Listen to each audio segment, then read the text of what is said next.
The Model 3 is one of the most desirable and in-demand vehicles in Britain right about now. And I'm not talking about just electric cars, just best seller overall. So if you were to pick up one of these right now, the Tesla Model 3, you'd be waiting around 8 months to get you one of these. But wait, there's a faster way to do it. You can go get yourself a used version. And if you do decide to go for a used one, there are a few things you need to look out for. So in this video, let me be your guide into bagging the best pre-loved Model 3. There are a few things you need to watch out for though. Make sure you can afford to run one. Running costs are generally cheap of course, but all Teslas are expensive to insure. Get a quote before you commit, especially if you're a younger driver. Talking of insurance, Model 3s do get involved in more accidents than any other comparable cars, as new owners just aren't used to the acceleration, or they're just showing off. The parts to repair them are in short supply too, so some insurers have been known to skimp with repaired parts and recycled, so second-hand components. They dress it up as recycling, but personally I'd want proper new parts on my £60,000 plus car. A cracked sunroof is a sure sign that a car has been in a big crash, so avoid it. Panel gaps like this one on the Model 3s are sometimes normal, it's just a manufacturer's defect, but still ask the question. This doesn't actually affect the way the car performs or anything like that, but if it does really bother you, you can get it fixed easily. Some Model 3 owners, like this one here, they prefer to take the Aero wheel covers off because it looks a tad bit nicer. But the Aero wheel covers, as the name suggests, helps with the range of the car. It's aerodynamically designed to help the car. So ask them if they've got it saved somewhere. If they don't have it, you can just pick up a new set from Tesla. Whilst we're on the wheels, you also need to make sure that the tyres are Tesla approved, like this Michelin Pilot Sports 4. The reason why is that might affect your efficiency.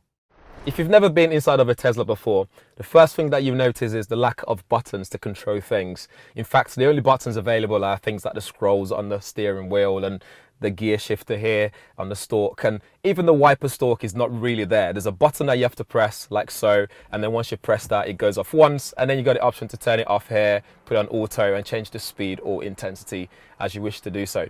Other things include saving the driver's sitting position, and even the speedometer is on here, which can be distracting at times. There's no head-up display, which I think Tesla could have easily done.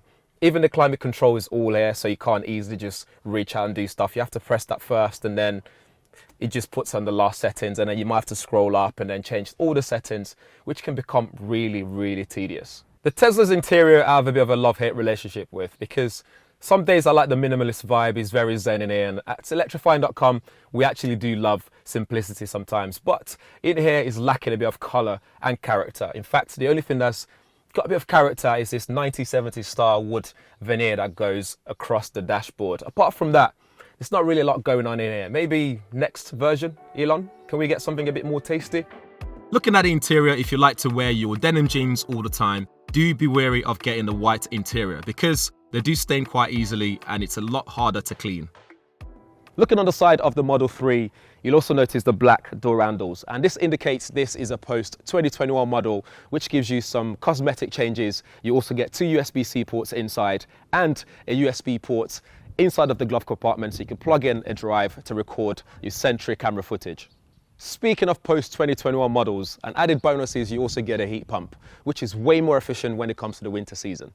Once you've agreed on the fee and you're ready to drive off, make sure that you remove any extra keys that's been added to the car. So any extra users, any spare keys, any spare phones, make sure you remove those from your keys list.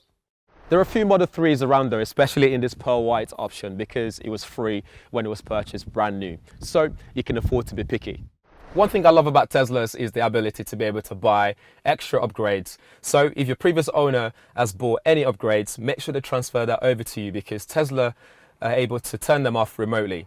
Speaking of which, if you do find one with an enhanced autopilot as well, that's a big bonus, especially if you drive on the motorway quite a lot, because that would take off the hassle of having to change lanes all the time yourself, and in some cases enhances range. When it comes to pricing, a nearly new example could be more than the new price, as dealers cash in on people trying to skip the queue. Even Tesla are currently asking the same price as a new car for a 14-month-old performance version with 11,000 miles on the clock. The cheapest Model 3 we could find is £32,000 for a car which had been repaired after a serious accident. £36,000 would buy a 2019 standard range with 63,000 miles from a private seller. Having said that though, a lot of these are ex-subscription cars, rental, and even Tesla's own demo fleet cars. So they can look a bit tired. They're a good cars to own though, if you manage to find a good one. If you'd like to know more about the Tesla Model 3 or any other Teslas on the market right now, do check out electrifying.com, or there's plenty of videos available on our YouTube channel. So do subscribe, smash the bell notification so you always get notified, and we'll see you in the next one.